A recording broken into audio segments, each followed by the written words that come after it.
공동체의 반응이라는 제목으로 하나님의 말씀을 살펴보겠습니다. 제가 대학 시절에 감명 깊게 읽었던 책이 하나 있는데 토마스 아켄피스라는 사람이 쓴 그리스도를 본받아라는 책입니다. 그래서 이 책이 상당히 많이 읽힌 책이기 때문에 또 보신 분들도 있을 거라고 생각이 됩니다.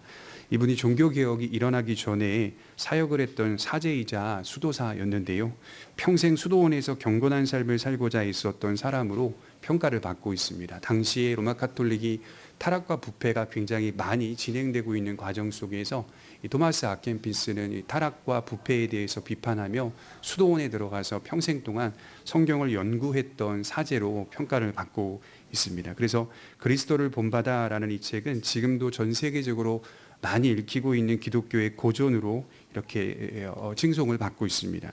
제가 오늘 말씀을 준비하면서 이 책이 잠깐 떠오르더라고요. 정확하지는 않지만 이 책의 내용을 대략적으로 기억을 해보니까 대체로 이 책의 모든 내용들은 그리스도인의 마음을 다루고 있는 내용으로 기록이 되고 있습니다. 우리가 정말 그리스도인이라면 내적으로 훈련을 받아야 하고 우리가 정말 그리스도인이라면 거룩한 사람이 돼야 한다는 내용을 말해주는 그런 책으로 구성이 되어 있습니다. 주로 초점이 내면에 맞추어져 있다고 볼 수가 있는 것이죠. 기독교인들이 정말 많이 자주 듣는 말이 무엇일까요? 그리스도를 본받아야 한다. 이 말을 늘 들으면서 신앙생활을 하죠. 기독교 신앙을 가진 신자가 된 이상 이 말은 평생 동안 우리가 들어야 할 말이고 지금도 또 들으며 사는 말입니다. 그리스도를 본받는 것, 그리스도를 따라가는 것, 그리스도를 닮아가는 것은 사실 다 같은 의미라고 생각을 합니다. 우리의 내면이 예수님을 본받아야 한다는 것은 부인할 수 없는 사실입니다. 또한 하나님의 자녀가 되면 성령께서 우리를 변화시켜서 예수님을 닮도록 이끌어 가신다는 사실도 분명히 성경이 강조하는 바입니다. 하지만 오늘 말씀을 준비하면서 제가 이 의미를 조금 더 깊이 생각해 볼 때 과연 그리스도를 본받는 삶이 우리의 내면만을 말하는 것일까요? 물론 초점이 마음에 있다 보니까 영혼에 있다 보니까 결국 이게 취합을 해서 모아지는 곳은 마음일 겁니다. 영혼일 겁니다. 우리 영혼이 변화가 되고 마음이 변화되는 것은 맞지만 꼭 마음으로만 우리의 인격으로만 우리의 성품으로만 그리스도를 본받는 것을 설명할 수 있는 것일까 이런 생각을 깊이 좀 해보게 되었습니다. 마음이 가장 중요한 것이 사실이지만 마음만을 가지고 그리스도를 본받는 신앙이라고 말할 수 있을까? 내면으로만 국한하여서 그리스도를 본받는 것이라고 말할 수 있을까? 그리스도를 본받는 신앙이란 내면뿐 아니라 예수님의 순환 역사를 본받는 것도 포함된다라고 말씀을 드리고 싶었던 것이죠. 주님이 걸어가신 십자가의 길은 우리의 죄를 위하여 걸어가신 순환의 역사이기도 하지만 그러니까 우리가 십자가를 이해할 때 항상 우리의 죄를 투영해서 이해하다 보니까 그분이 걸어가신 고난의 길이 우리의 죄 때문이다라고 하는 사실을 속에 갇혀서 그 이상을 생각하지 못하는 경우가 있는데 십자가로 걸어갔던 예수님의 고난의 길은 다르게 또 생각해 보면 성도의 본이 되셔서 걸어가신 길이라고 생각할 수 있습니다. 그러니까 앞으로 마땅히 성도가 걸어가야 할 길들이 이 세상에서 어떠한 길인지를 보여주시는 길이기도 하는 거죠. 그러니까 우리의 죄를 대속하는 길이기도 하지만 성도의 본이 되셔서 걸어가셨던 그 길로도 묘사가 되기도 하는 겁니다. 구원받은 성도들이 이 세상에서 이와 같은 역사적인 상황과 형편 속에 놓여져 있다는 사실도 함께 강조가 되고 있는 것이 예수님의 순환 역사입니다. 그래서 구원은 하나님의 은혜로 받는 것이고 믿음은 하나님의 선물이라고 확신하지만 이 단어가 가진 무게와 크기는 매우 엄중하고 진지합니다. 마치 대형 쇼핑몰에서 무료로 무언가를 나눠주면 사람들이 몰려가서 얻게 되는 그런 복음의 질이 아닙니다. 그런 종류의 가치도 아닙니다.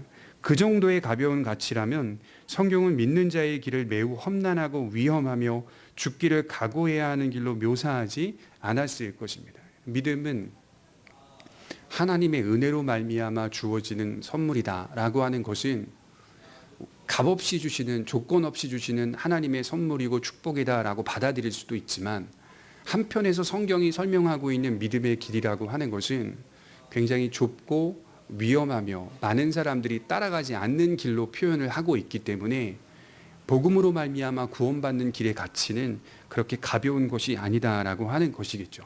요한복음 12장 25절에 보면 자기의 생명을 사랑하는 자는 잃어버릴 것이요 이 세상에서 자기의 생명을 미워하는 자는 영생하도록 보존하리라. 여러분들에게 가장 소중한 것이 무엇이냐라고 묻는다면 잘 모르는 분은 돈이라고 할 수 있겠지만 내 생명이라고 말하는 게 상식적인 겁니다. 내가 가지고 있는 지금의 목숨이 내게 있어서 가장 소중하고 중요한 것이라고 말하는 것이 매우 자연스러운 것입니다. 그런데 복음 안에서 구원의 은혜를 누리는 사람들은 자기의 생명조차도 잃어버릴 각오를 하며 주님의 생명을 사랑하는 자로 이 세상을 살게 되더라라고 하는 것이 예수님의 가르침이었다는 것을 볼 수가 있죠. 믿음은 선물이라고 말하면서도 믿음은 이 세상에서 자기의 생명보다 크고 귀한 것임을 깨닫고 알기 때문에 지켜야 할 어떤 것이다라고 묘사를 하고 있는 것이죠. 여러분, 믿음의 무게를 저울로 잰다면 그 중량이 얼마일까요? 그런 생각을 해봤어요. 값없이 주신 구원의 은혜를 저울로 잰다면 그 무게는 얼마일까요? 선물로 주어진 믿음과 구원을 잴 만한 저울이 이 세상에는 없을 겁니다. 우선 그렇게 시작을 할 겁니다. 그 어떤 저울로도 우리가 가진 믿음과 구원의 무게를 잴 수가 없습니다. 잰다고 하더라도 그 무게를 정확하게 계산할 수도 없을 겁니다. 왜냐하면 무한이 유한과 연합한 생명의 무게이기 때문에 유한은 무한을 잴 수가 없는 겁니다. 그래서 바울은 항상 자신의 사역 가운데 자기를 소개할 때 나는 빚진 자다라고 소개를 하고 있는 것이죠. 복음의 빚진 자, 은혜의 빚진 자라고 밖에는 할 말이 없는 겁니다. 그러므로 바울은 자신뿐 아니라 우리 모든 그리스도인들이 하나님의 은혜의 빚진 자로 평생 동안 그분께 보답하는 자세로 하루하루 믿음 안에서 살아갈 때 하나님께 영광이 될 수 있다라고 분명히 말합니다. 그러므로 그리스도를 본받는다는 것은 매일 다가오는 신앙의 반대 속에서 또 그런 세상의 분위기 속에서 신실하게 믿음을 고백하고 지키고 선포하며 살아가는 성도의 삶을 그려내는 것입니다. 이런 성도의 모습은 예수님의 모습과 닮았다고 하여서 그리스도를 본받는 신앙이라고 말할 수가 있는 것이죠. 여러분, 세상에 놓인 성도의 위치가 그 믿음을 지켜가기에 쉬울까요? 우리가 지금 믿음으로 살고 있는데 이게 쉽지 않다는 것을 저희가 인정하게 되죠. 여기서 조금만 강도를 높여보세요. 그러니까 지금 여러분들이 갖고 있는 신앙의 수준에서 자발성을 가지고 신앙의 수준이 높아지면 좋겠지만 그게 아니더라도 우리의 의무와 책임을 가지고 신앙적 수준을 조금 더 높여보면 더 힘들 겁니다. 더 믿음을 지키고 인생을 살기가 쉽지 않다는 것을 더 금세 발견하게 될 겁니다. 그래서 정직한 신앙인은 신앙을 갖고 사는 것이 쉽지 않아요 라고 말할 수 있어야 되는 겁니다. 이게 정직한 겁니다. 왜 믿음 생활하는데 늘 편하고 좋지 이렇게 말하는 건요, 그 사람의 인생 속에 뭔가가 문제가 있는 겁니다. 근데 정말 정직한 진솔한 신앙을 가진 사람들은 쉽지 않습니다 라고 말하는 것이 상식적일 수 있습니다. 얼마나 위험하고 힘들고 어려운 상황과 현실에 놓여 있는지를 어떻게 보면 매일매일 확인하는 성도들도 있더라고요. 그래서 그리스도를 본받는 것이 내면뿐만이 아니라 그가 걸어가신 십자가의 길을 본받는 것을 다 포함하고 있다라고 말씀을 하는 거죠. 이것이 바로 그리스도를 본받는 총체적인 신자의 삶이라고 말씀을 드릴 수가 있어요. 성도는 그럼 어디서 당황하게 될까요? 예수님을 본받는 것이 내면이라고만 한다면 사실은 당황스럽지가 않아요. 제가 말씀을 연구하며 묵상해 보니까 늘 그리스도를 본받는 걸 인격으로, 성품으로, 또 우리의 마음으로만 계속 강조한다면 사실 크게 당황스럽지는 않습니다. 마음으로만 본받아야지 하면 불안하지도 않아요. 그런데 그리스도를 본받는다는 것이 우리의 외면까지도 포함되어 있다는 사실 앞에서 당황스러워하고 불안해하고 갑자기 불신이 생기는 겁니다. 내 욕망과 맞지 않기 때문이죠. 내 인격을 빚어간다는 건요, 예수님을 믿는 거듭남이 없는 사람도요, 교회에서 충분히 들을 수 있는 말입니다. 왜냐하면 성품을 빚어간다는 것 굉장히 좋은 의미가 있기 때문에요. 그런데 성품뿐만이 아니라 외면을 맞닿아 있다. 내 삶 전체가 총체적으로 그리스도를 본받는 것과 맞닿아 있다라고 가르침을 받게 되면 이제 욕망이 막 일어나는 거죠. 맞지가 않구나. 사는 게 힘든데, 사는 게 힘들잖아요. 믿음 때문에 더 좁은 길을 선택해야 한다고 하니까 내 마음대로 믿고 내 마음대로 사는 게 차라리 낫겠다라고 생각하는 성도들도 많이 있더라고요. 교회를 나오게 된 목적이 내 소원과 내 계획을 성취하고자 하는 부푼 욕망을 가지고 나왔는데 하나님께서 내 편이 되신다고 하시니 그게 얼마나 좋은 가르침입니까? 그것이 내 욕망과 잘 맞아떨어져서 나온 건데 이게 복음 안에서 시간이 갈수록 복음을 깨닫게 되니 내 생각과는 거리가 멀다는 것을 알게 되니 이제 하나둘씩 그 가르침에서 멀어지게 되고 이제 교회를 빠져나가게 되는 것이죠. 실망하게 되는 것이죠. 주님의 말씀을 듣다 보니까 주님의 말씀이 때로는 쉽게 들리기도 하고 때로는 이제 헬라어로 보면 파라볼레라고 하는 비유로 설명하는 것이 많다 보니까 이 비유의 내용이 때로는 쉽게 다가오기도 하지만 때로는 비유를 통하여 설명하시는 그 방식이 더 사람들로 하여금 생각하지 못하게 만드는, 더 감추어 버리는 그런 비밀스럽게 가르치는 내용들이 많다 보니까 이 사람들이 예수님을 떠나기 시작하는 거죠. 구원과 은혜와 믿음에 대한 설명들이 비유로 선포되다 보니 떠나기 시작하죠. 그래서 요한복음 6장 67절에 주님은 제자들에게까지 이런 말씀을 해요. 너희도 가려느냐? 너희도 떠나가려느냐? 이렇게 물어봐요. 영생의 말씀이 주께 있사온데 우리가 어디로 가나이까? 이렇게 말씀을 하는 대화들이 쭉 이어서 나옵니다. 복음을 듣고 믿음 안에 산다는 것이 쉽지 않다는 것을 알기 때문에, 그러나 그 가치와 그 생명과 그 선물이 얼마나 귀한지를 알기 때문에 그리스도의 날개 안에 우리가 거해 있는 것이죠. 성경이 우리를 인도하고 안내하는 구조가 있어요. 이 구조는 변하지 않습니다. 그러니까 말씀을 가르치는 목회자가 상황에 따라 형편에 따라 말씀을 바꾸어서 설명할 수는 있겠죠. 자기가 변한 거죠. 목사가 변한 거죠. 그러나 성경이 가르치는 인도하는 구조는 변하지 않아요. 결코 이 세상에서 성공하게 해주겠다는 약속이 없다는 거죠. 성경 전체가 성도를 안내하는 방향은 세상에서의 성공이 아니라 믿음의 성공을 다루고 있습니다. 그러니까 저희는 믿음의 성공을 다루고 있는 거예요. 우리는 모두 예수님께서 걸어가신 그 순환의 역사 앞에서 공평하게 놓여 있습니다. 목사도 공평하게 놓여 있고 성도들도 공평하게 놓여서 그 가운데 믿음의 성공을 향해 걸어가고 있습니다. 예수님이 부활하셨으니 성도가 가야 할 길들이 좀 편해야 맞지 않겠습니까? 여러분, 뭐가 편하다는 거예요? 주님의 부활과 승천을 봤을 때 뭐가 편하다는 거죠? 근데 너무 힘들게 성도들이 살아요. 근데 성도들은 또 편하대요. 이게 굉장히 모순적이거든요. 근데 진짜 편한 게 있어요. 뭐가 편하죠? 부활과 승천을 보면서 제자들이 편했던 것은 본질적인 편안함입니다. 그게 뭐냐면 영적인 자유함입니다. 세상의 현실은 더 압박이 심해 오는데 편안한 게 느껴진 거예요. 평강이라고 보통 성경은 말하죠. 그 평강은 진리 안에서 자유를 누리는 진정한 자유를 제자들 한 사람 한 사람의 영혼 가운데 성령이 개별적으로 임하여서 역사하고 있었다는 거죠. 자유는 있는 거예요.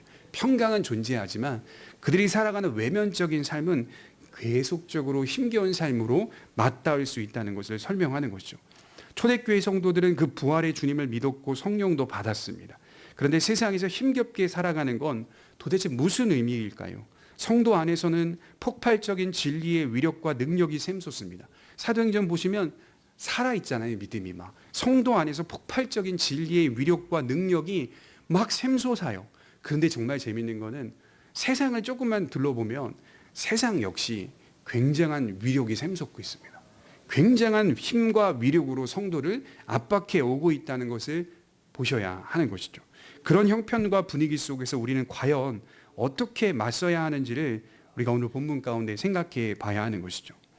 본문 23절에 보면 이렇게 시작하고 있어요. 사도들이 노임에 지난주 베드로와 요한은 옥에 갇혔고 하루 정도 지난 후에 사내들인 공의회가 열린고 법정에서 여러 위협을 당하고 경고를 받고 풀려나게 됩니다. 자, 베드로와 요한이 풀려나자 즉시 어디로 갔나요? 동료에게로 갔다라고 기록을 하고 있어요. 그들이 당했던 위협들을 모두 동료들에게 알려주고 있다라고 23절은 기록해 놓았습니다. 사도들이 노임에 그 동료에게 가서 제사장들과 장로들의 말을 다 알리니, 저는 이제 여기서 동료라는 단어가 저한테는 굉장히 좋더라고요. 위로를 많이 받았습니다. 다른 사도들을 의미하는 말이 될 수도 있겠고 전 교회의 공동체를 의미하는 말이 될 수도 있습니다. 어찌됐든 교회를 향하여 성경은 지금 동료라고 말씀을 하고 있어요. 이디오스라는 이 단어는 구별된 사람들이라는 뜻을 갖고 있습니다. 여러분, 동료라는 단어를 한글 사전에서 찾아보니까 이렇게 정의되어 있어요. 같은 직장이나 같은 부서에서 함께 일하는 사람. 같은 직장이나 같은 부서에서 함께 일하는 사람. 우리 한글 사전이 훨씬 더 느낌상 좋아요. 제가 느끼기에는. 그리스도인들은 어떤 사람들이라고요? 같은 직장을 다니는 사람들이, 같은 부서에 있는 사람들이고, 같이 그 프로그램을 통하여서 하나님의 목표를 달성하는 사람들입니다. 그러니까 본질적으로 보면 성도는 다 같이 같은 일을 하고 있는 거예요. 같은 직장에 속해 있는 거예요. 같은 부서입니다. 그래서 우리는 서로 다른 열매를 맺을 수가 없습니다. 이게 구조적으로 서로 다른 열매를 맺어갈 수가 없어요. 서로 다른 방향이 될 수도 없습니다. 서로 다른 목적도 될 수 없으며 서로 다른 목표와 꿈을 꿀 수가 없습니다. 동료는 서로를 의지하고 서로를 세워주며 서로를 위하여 헌신합니다. 또한 매일 서로를 염려하고 걱정해 줍니다. 무엇보다도 동료는 서로를 바라보며 많은 대화를 하지 않아도 위로를 받습니다. 그러니까 교회는 그런 것 같아요. 그러니까 주일날 잠깐 나와서 인사드리고 또 잠깐 헤어져서 한 주간 또 만나지만 많은 대화를 하지 않지만 그 수년간의 서로를 바라보고 인사하고 예배하고 하는 것을 통하여서 그게 그렇게 위로가 될 때가 있다는 거죠. 그 인사 한 번이 그 의미가 다 그 안에 담겨 있을 때가 있거든요. 아, 힘들게 한 주간 사셨는데도 불구하고 이 자리에 나와서 예배를 드리고 가시는구나, 지키시는구나 라고 하는 차원이 저뿐만이 아니라 성도가 성도를 바라보면서 느끼는 기쁨과 위로가 될 수 있다라고 하는 것입니다. 사도들이 공경에 처할 때마다 교회가 보여준 자세와 태도는 동료의식이었습니다. 쉽게 말해 초대교회는 하나 되어 있었다는 말을 24절에 그렇게 하고 있는 거예요. 그래서 오늘 말씀을 읽으시면서 오해하지 않으셨으면 좋겠어요. 24절에 그들이 듣고 한 마음으로 라고 하는 이 문장이 이게 고난을 받아서 하나가 되었다는 말이 결코 아닙니다. 또한 기도를 열심히 해서 하나가 되었다는 말도 아닙니다. 이미 그들은 한 믿음과 한 성령 안에서 이미 하나 되어 있었다는 것을 말씀하고 있는 내용입니다. 무슨 뜻이죠? 진리의 공동체라는 것을 전제하고 있다는 말이죠. 지난주에 제가 4장 19절에 베드로와 요한이 대답하여 이르되 하나님 앞에서 너희의 말을 듣는 것이 하나님의 말씀을 듣는 것보다 옳은가 판단하라. 이게 연장선상이거든요. 의미적으로 보면.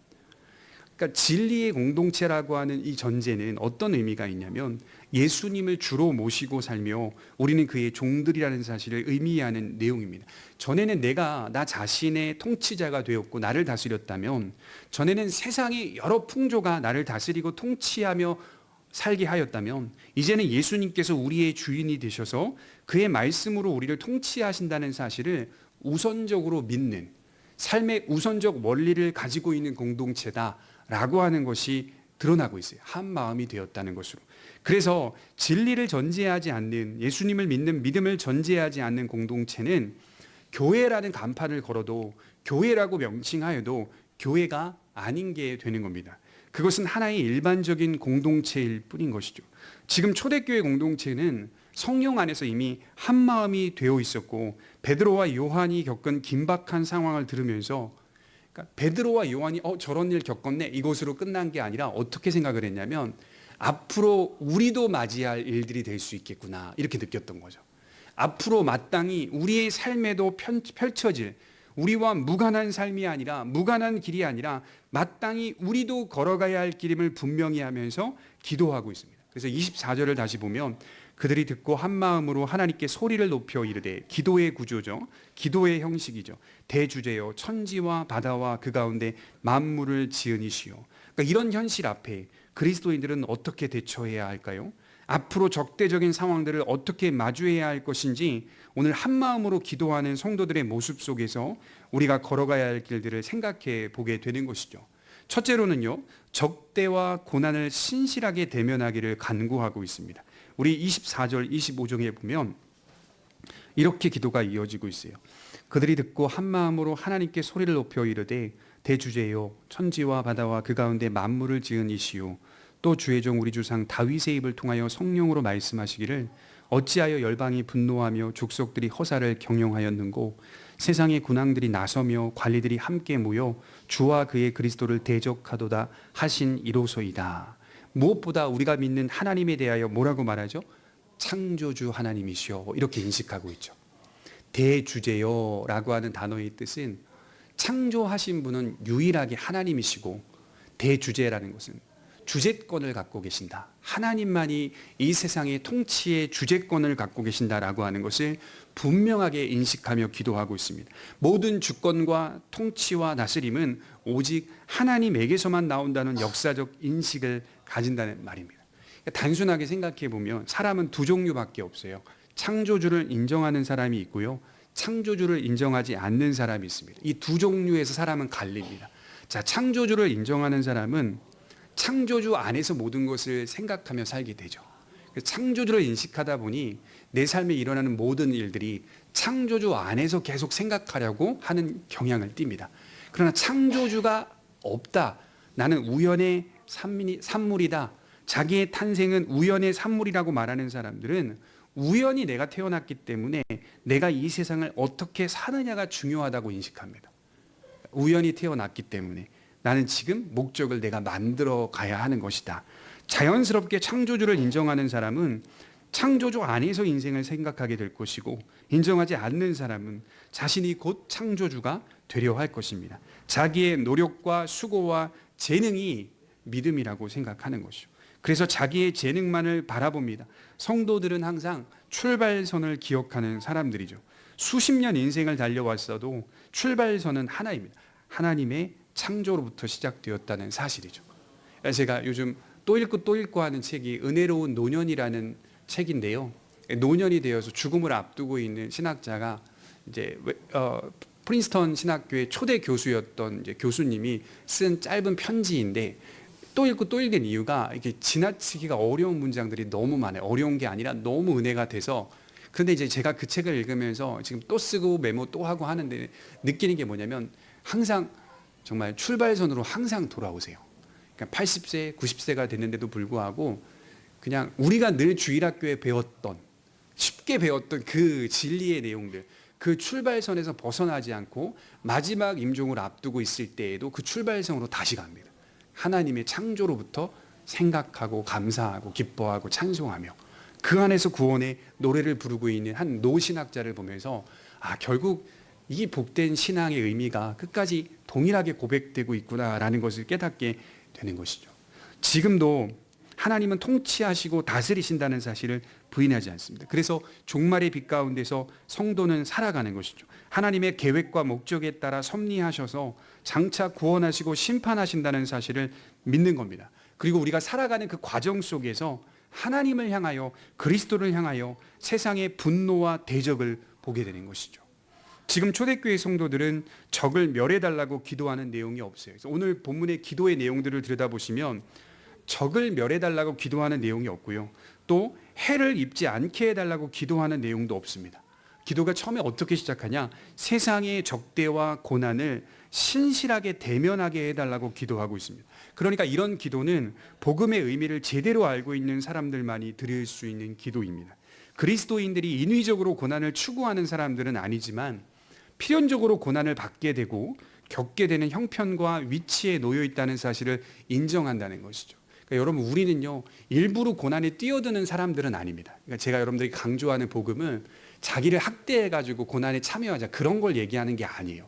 믿음으로 살다 보니 자연스럽게 만나게 되는 적대와 반대와 핍박이 있다는 거죠. 이건 필연적이다라고 하는 거. 그게 고난에 동참하는 일인 거고.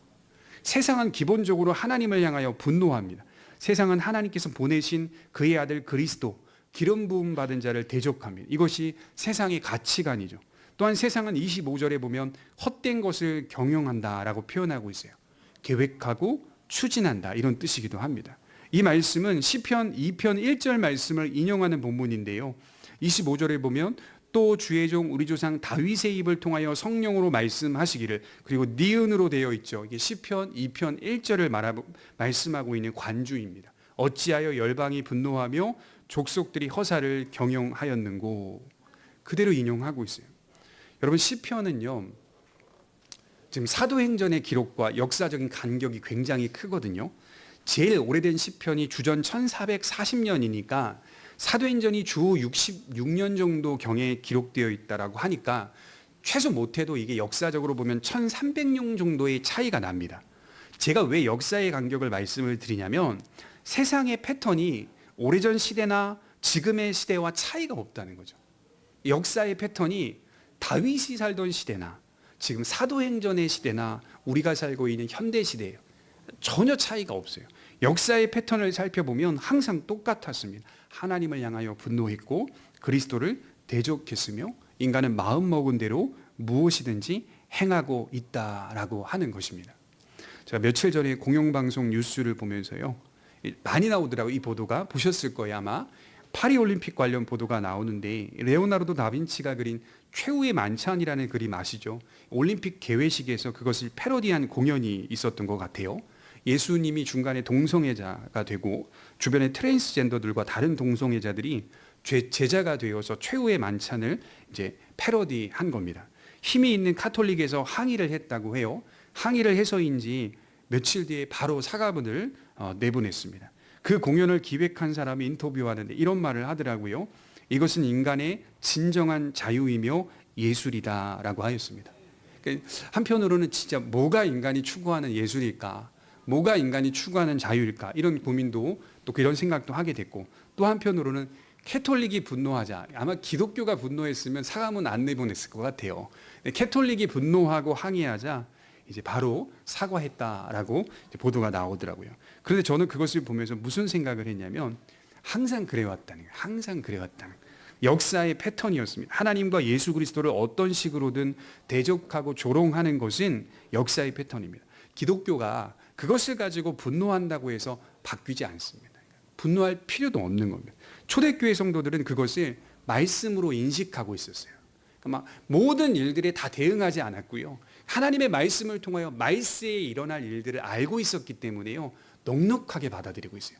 기독교가 그런 걸로 분노하고 또 그것을 가지고 막 감정적으로 폭발하여 세력을 가지고 항의하는 거, 그게 무슨 의미가 있겠습니까? 분노한다고 해서 바뀌지 않습니다. 누가복음 23장 12절에 보면 헤롯과 빌라도가 전에는 원수였으나 당일에 서로 친구가 되니라. 도저히 친해질 수 없는 관계가 어떤 관계냐면요, 헤롯과 빌라도의 관계거든요. 이 두 사이는 도저히 친해질 수 없어요. 그래서 성경은 원수였다라고 말해요. 너무 재밌는 건 당일에, 그날에는 친구가 되었더라. 그럼 그날에 무슨 일이 있었는지를 추적해 봐야죠. 예수님을 십자가에 매달으소서. 그 결정을 하는 날에는 둘이 친구가 된 거예요. 도저히 친해질 수 없는 관계였는데 그런 관계도 예수님 때문에 친구가 되더라는 겁니다.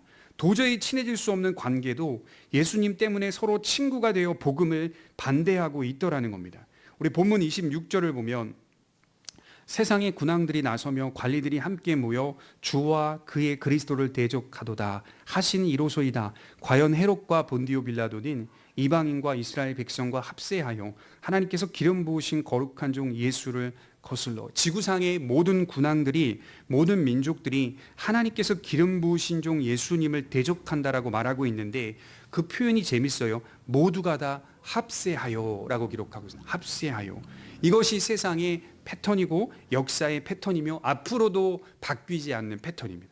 우리는 무엇을 놓고 기도해야 할까요? 해를 입지 않게 해달라고, 또 저들을 멸해달라고 기도하기보다는 이런 상황들을 신실하게 대면하며 믿음을 지키게 해달라고 기도하는 것이 더 정직한 기도의 방법이라고 생각합니다. 주님의 재림과 구원을 마음에 품고 살게 해달라고 기도하는 것이 더 오히려 바람직한 기도의 내용이죠. 두 번째로 생각해 볼 수 있는 것은 반대와 핍박을 해로운 것으로 여기지 않겠다라고 기도하고 있습니다.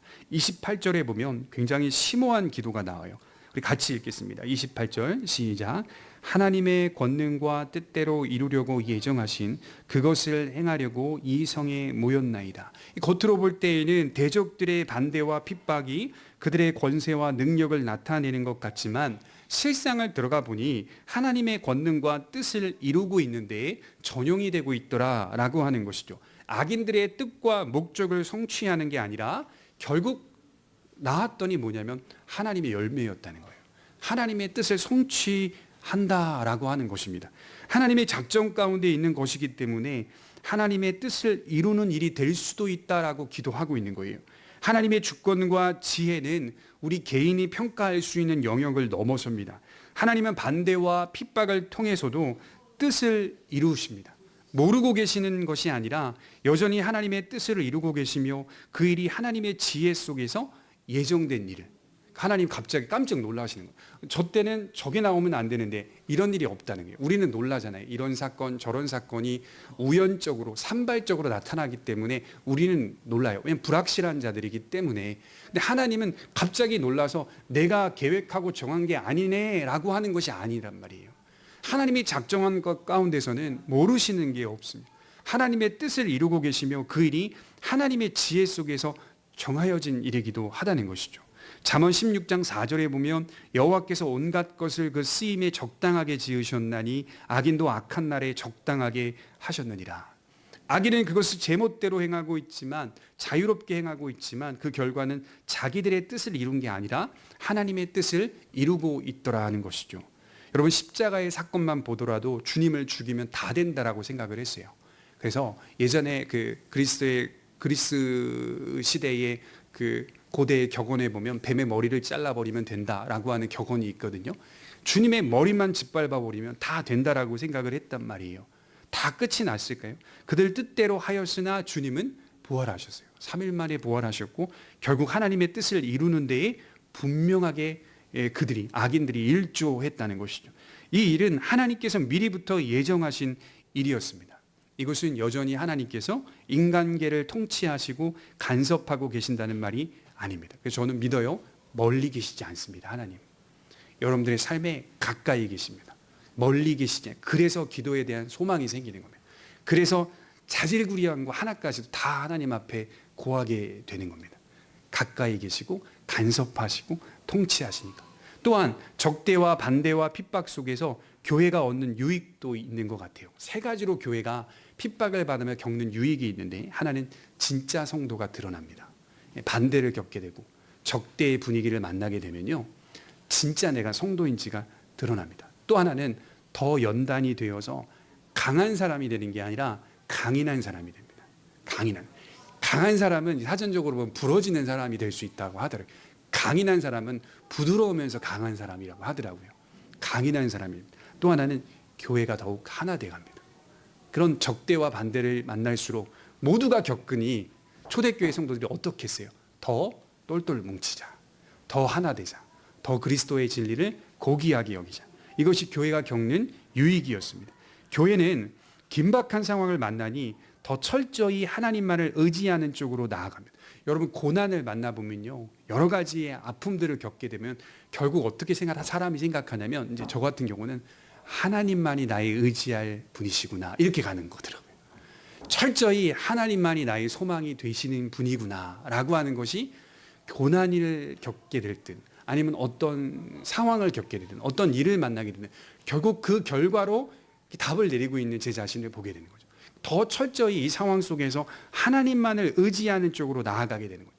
신자와 불신자의 차이는 여기서 극명하게 나뉩니다. 신자는 철저히 더 하나님만을 의지합니다. 그러나 불신자는 철저히 세상을 의지하는 방식을 찾아다닙니다. 적대와 반대라는 분위기 속에서 초대교회 성도들이 택한 방식은 즉시 기도 속으로 들어가는 것입니다. 이 우리가 취해야 할 방식이라고 믿습니다. 마지막 세 번째로 계속해서 하나님의 말씀을 전할 수 있는 담대함을 달라고 기도하고 있습니다. 우리 29절을 한번 보겠습니다. 29절 같이 읽겠습니다. 시작.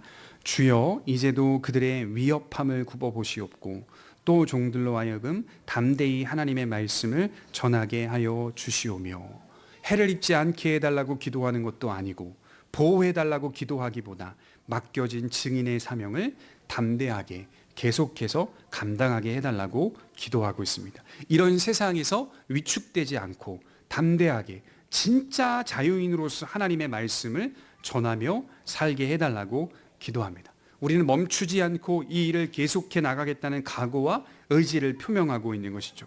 하지만 이 일은 결코 쉬운 일이 아니라는 것을 잘 압니다. 세상의 큰 흐름은 항상 반대입니다. 그러니까 저와 여러분들이 성령이 충만하면 할수록 세상이 성령이 충만함이, 그러니까 세상은 성령 충만함은 아니지만 세상의 충만함이 덜할 것 같잖아요. 그게 아닙니다. 우리가 성령이 충만할수록 세상도 충만해지는 거. 이걸 지금 초대교인들이 알고 있는 거예요.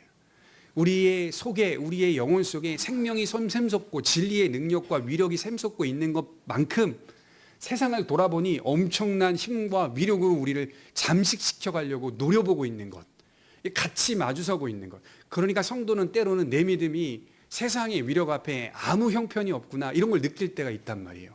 정말 초라하게 느껴질 때가 있다는 말이에요. 그때 내가 안 된다고 했을 때 하나님이 일으켜 줄 때, 그때 비로소 약할 때 강함이 되시는 분이 그리스도시구나, 내가 아니라 그리스도시구나 라고 하는 것을 깨달으면서 그리스도의 생명을 가지고 다시 살아가게 되는 것 아니겠습니까? 우리는 계속해서 이 담대함이 필요한 겁니다. 이 각오와 결단이 필요한 겁니다. 근데 이 담대함도, 이 용기도 내가 내 스스로 낼 수 없다는 것을 너무 잘 압니다. 왜냐하면 우리가 소유한 마음인데 내 마음도 내 뜻대로 안 되는 걸 너무 잘 알기 때문입니다. 내가 가지고 있는, 내가 소유한 건데 내 마음이 내가 조종이 안 돼요. 그럴 때가 얼마나 많은지 몰라요. 하나님 도와주십시오. 하나님 우리에게 담대함을 주십시오. 당연히 두려울 수밖에 없습니다. 세상의 위협 앞에서 기독교인들은 같이 싸울 수도 없어요. 총을 들이밀면 또 우리는 또 같이 총을 들이밀 수도 없죠. 거의 그리스도인들은 대부분이 당하는 분위기로 삽니다. 하나님은 어떻게 역사하실까요? 먼저는 성도 안에서 성령의 충만함으로 역사해 가시고, 여기서 말하는 성령의 충만함이란 신뢰를 뜻하는 거죠. 어떤 상황에서도 하나님에 대한 신뢰를 버리지 말라. 우리 안에 계속적으로 하나님이 은혜를 베풀어 주고 계시는 거죠. 또한 외적으로도 복음의 역사가 나타날 수 있다라고 하는 것을 기도를 통하여 발견하게 되는 것이죠. 우리 30절에 보면 그들이 이어서 이렇게 기도하고 있어요. 손을 내밀어 병을 낫게 하시옵고 표적과 기사가 거룩한 종 예수의 이름으로 이루어지게 하옵소서 하더라. 이 손을 내밀어라고 하는 본문은 사도의 손을 말하는 게 아닙니다. 모르는 분들은 이제 제자들의 손을 의미하는 것으로 생각하는, 이게 그런 의미가 아니라 원문에 보면 하나님 당신의 손을 내밀어, 이런 뜻입니다. 하나님의 손을 내밀어 병을 고치시고 표적과 기사를 일으키소서. 하나님께서 복음을 전할 때 손을 내미셔서 표적과 기사를 나타내는 것은 표적과 기적 자체가 목적이 있었던 것이 아니라 복음을 전하는 데 도움이 되도록 하려는 목적뿐이었습니다. 그러니까 기독교는 표적과 기적이 목적이 한 번도 된 적이 없어요. 기독교는 복음이 목적입니다. 표적과 기적은 복음을 잘 전달하기 위하여, 그 목적을 나타내기 위하여 사용되어지는 수단이었을 뿐입니다. 잠시 하나님의 능력이었을 뿐입니다. 이 모든 일들이 30절 하반절에 보면 예수의 이름으로 이루어지는 것이죠. 그러니까 저희가 그런 생각 해보셨어요? 어릴 적부터? 우리는 그냥 자연스럽게 기도하다가 마무리 어떻게 하죠? 예수님의 이름으로 기도드립니다. 아멘. 이거 정말 자연스럽게 다가오는 거거든요. 왜 우리가 예수님의 이름으로 기도드립니다. 아멘. 이 기도를 왜 마무리로 늘 하고 있느냐, 이 질문을 한번 해보셨습니까? 그 근거가 오늘 본문입니다. 모든 일들이 예수의 이름으로 이루어지게 하옵소서. 모든 일들이, 우리의 모든 기도나 우리의 모든 은혜나 우리의 삶의 모든 축복들이 다 예수의 이름으로만 이루어져야 한다는 것을 본문이 그렇게 제시하고 있는 거죠. 아이들에게 기도를 가르칩니다. 마무리할 때 예수님의 이름으로 기도드립니다. 아멘. 강조해서 가르치죠. 왜 그렇습니까? 모든 기도는 예수님의 이름으로 해야 하기 때문이에요. 모든 예배도 예수님의 이름으로 드려야 하기 때문이에요. 우리 신앙이 예수님을 간과하고 지나쳐서 스스로 하나님께 닿을 수 없다는 사실을 기도의 마지막에 더욱 분명하게 고백하는 거예요. 내 힘으로 예배를 드릴 수 없습니다. 우리 예배가 아무리 겉으로 볼 때에는 회칠한 무덤, 굉장히 화려하고 아름다운 모습으로 예배드리고 있어도요, 회칠한 무덤이 무슨 뜻이냐면 예수의 이름으로 드리지 않는 예배를 말하는 거거든요. 그러면 그 하나님이 받을 수가 없는 겁니다. 죄인의 예배는 가까이 가시지도 않습니다. 접촉하시지도 않습니다. 그냥 죄인은 죄인일 뿐이고 하나님은 그 죄인을 보며 분노하고 있습니다. 그래서 우리가 오후에 도르트 신조를 배우고 있는데 하나님이 우리를 어떻게 보십니까? 직접 보지 않습니다. 직접 우리 자신을 보지 않아요. 예수님을 통하여 우리를 보십니다. 그래서 우리를 사랑하시는 거예요. 예수 그리스도를 믿는 믿음 때문에 그 믿음을 통하여 우리를 바라보시며 우리의 기도를 듣고 계십니다. 그러니까 모든 것이 예수를 지나쳐서 스스로 하나님께 나아갈 수 없다는 사실을 인정해야 되죠. 언제나 예수님의 이름으로만 이루어지는 겁니다. 그래야 부활도 있고 죄사함도 있고 구원도 있고 영생도 있는 겁니다. 그래야 제일 중요한 건 하나님과의 매일매일의 교제가 가능한 겁니다. 죄인은 하나님과 직접 교제를 못합니다. 불가능한 겁니다. 그래야 가능한 거예요. 예수의 이름으로 예수를 믿는 신뢰함으로, 믿음으로만 가능한 겁니다. 그들이 그토록 한 마음으로 기도하니까 하나님이 마지막 장면에 응답을 하시는데 참 재밌어요. 땅의 진동으로 응답을 하십니다. 땅 흔들리게 하세요. 땅의 진동으로, 세 가지의 표적이라고 보통 얘기하는데 땅의 진동으로 응답하시고, 연쇄적인 것 같아요. 그 응답을 통하여 제자들이 성령의 충만함을 입어 담대해지고 나아가 하나님의 말씀을 적극적으로 전파하고 있더라. 이게 하나님의 응답이었던 것이죠. 이 세 개의 표적을 생각할 때 첫 번째 땅의 진동이 사실은 제일 큰 위로와 힘이 되었을 것 같아요. 제가 며칠 전에 이제 교회를 오는데 저희가 지금 이제 서구 밑에, 땅 밑에 지하철을 깔고 있어서 터널을 계속 세우고 있잖아요. 그래서 오거리나 아니 사거리 같은 데 가보면 스피커 같은 것들이 막 소리가 나거든요. 근데 이제 제가 신호를 받고 있는데 크게 스피커에 이런 소리가 나는 거예요. 발파 10초 전. 군대에서나 들을 법한 소리가 나오는 겁니다. 발파 5초 전. 막 두려워지기 시작하는 거예요. 그냥 마음이. 차들이 엄청 다 대고 있는데 괜히 제 마음은 막 두려워지기 시작하는. 갑자기 그 사람이 5, 4, 3 크게 막 말하는 거예요. 에이, 설마 뭐 발파하면 발파 끝났나 보다 생각을 했는데 엄청 큰 소리로 뻥 소리 나면서 제 차 안까지 그 땅이 울리는데요. 이 진동이 진짜 엄청 크게 느껴지는 거예요. 그러니까 지금 뭐가 하나 터졌나 봐요. 땅이 진동을 하는데 우 소리가 뒤늦게까지 차 안에까지 다 울리는 겁니다. 그때 오늘 말씀을 준비하고 있었잖아요. 이게 갑자기 떠오르는 겁니다. 아, 성도들이 진짜 크게 힘을 얻었겠구나. 기도를 했는데 생각해 보세요. 하나님 앞에 도움을 구하고 간구하는 기도를 했는데 기도가 끝나자 땅이 진동을 하는 겁니다. 땅이. 하나님이 고개를 끄덕이신 것처럼 들으셨다. 이 땅이 진동할 때 성도들이 느끼는 게 뭐였을까요? 하나님이 우리와 함께 하신다. 이걸 느낀 거죠. 어떤 형편과 상황에도 하나님이 우리와 함께 하신다는 것을 느끼니 자연스럽게 성령이 충만해지고 우리가 전하는 복음의 내용들이 거짓된 이야기가 아니구나. 이 땅의 진동은 하나님이 우리와 함께 하신다는 것을 드러내시는 하나님의 응답이었습니다. 여러분, 언제든지 우리의 삶 속에서 땅의 진동이 아니더라도 어떤 모습으로든 하나님이 우리와 함께 하신다는 것을 나타내시고 드러내시는 응답들이 있을 것입니다. 그 응답을 통해 우리가 받아들여야 될 믿음의 자세는 하나님이 우리와 함께 계신다. 또 하나님이 우리와 동행하신다라는 사실을 분명히 믿으며 이 좁은 길을 승리하며 걸어가시는 성도들 되시기를 바랍니다. 기도하겠습니다.